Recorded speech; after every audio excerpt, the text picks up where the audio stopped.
So, nabili tayo ng pinya sale, $2. So, guys, nakabili tayo ng $2 na pinya.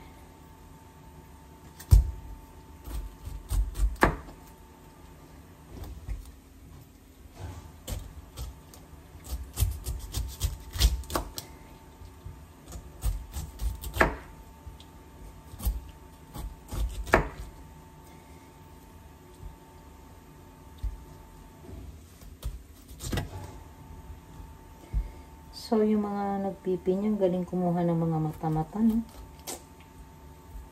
Sana all magaling. So, ito yung tinatawag na honeydew, pineapple. I don't know. It's sweet.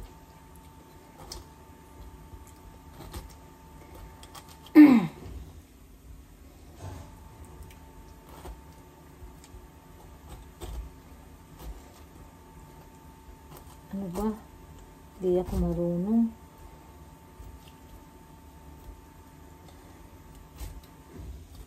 Yung pinya na to, galing din naman to ng Pilipinas, guys. Ito ay Del Monte. Pero ito yung mga ini-export na pinya. May ganito rin naman sa Pilipinas, pero mahal din yung tinda nila eh. Pero actually, dito, mahal din naman. Pag kinonvert mo siya.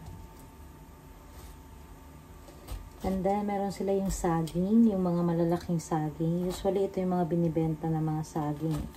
So, galing din naman yun dyan sa atin. Pero, wala ka mabibiling ganun dyan sa atin. Kasi pang export lang yan.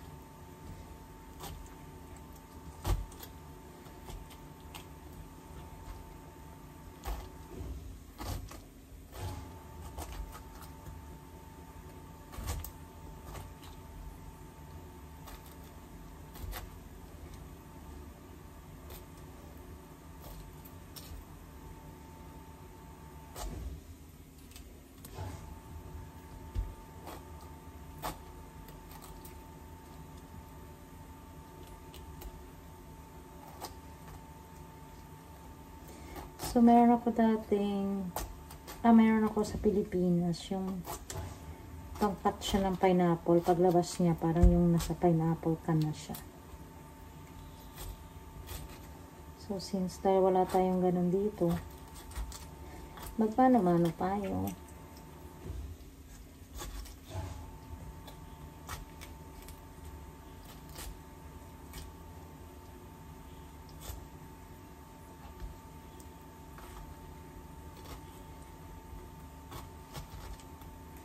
Ito na lang yung pwede natin makain ng sale.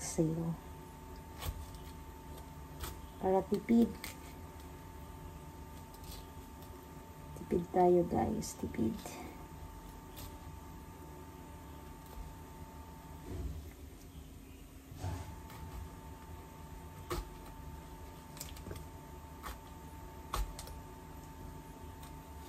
Makatilo tong mata-mata.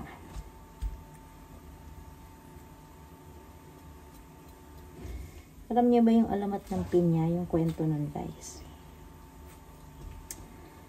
Favorite ko yun dati. Ang alamat ng pinya, si Pina. Si Pina, inuutusan siya ng nanay niya na hanapin. Una, sabi pala ng nanay niya, magsaing ka. Hindi niya daw makita yung kaldero.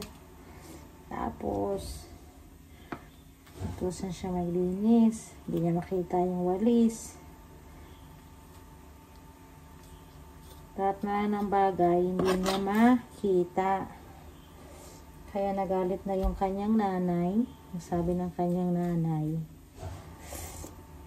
sana magkaroon ka ng maraming mata para makita mo ang hinahanap mo. Nangyari, isang araw, nawala si Pina. Hindi siya mahanap ng nanay niya. Makalipas yung maraming araw,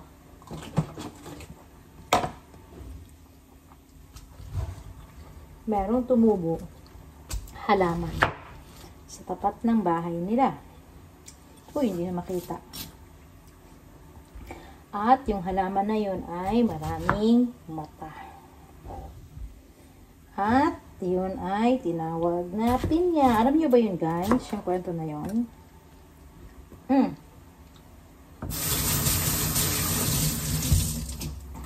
Kwento pa yun na elementary kami. So, panahon pa siya ng hapon na kwento. I don't know if pinakwento pa rin yun sa mga bata. So, dito natin siya ilagay. Kasi, medyo marami siya. Pag nilagay natin siya sa maliit, like this, ay madurog siya. So, yan. Oh, look at that, guys. Diba? Nabalatan ko rin siya. Maganda rin naman yung itsura niya. Oh, matamis siya.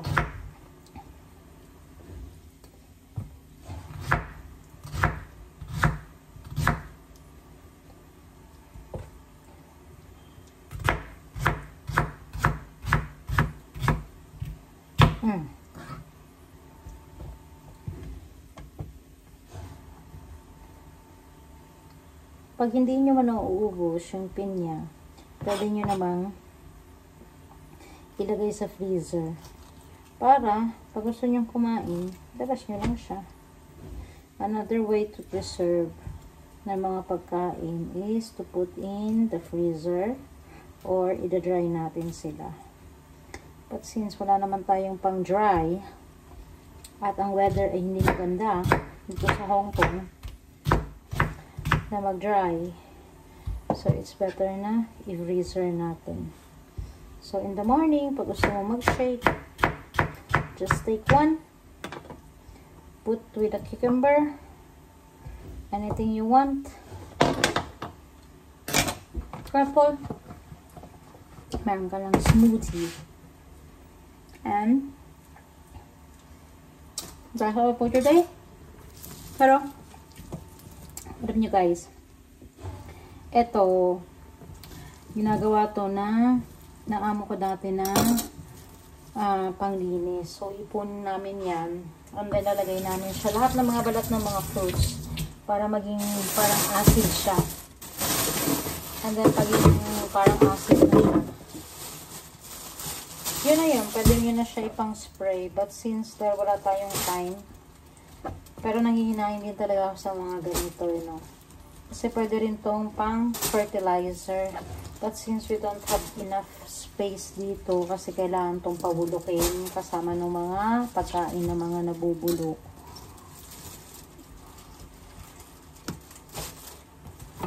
So, goodbye na lang sa kanila.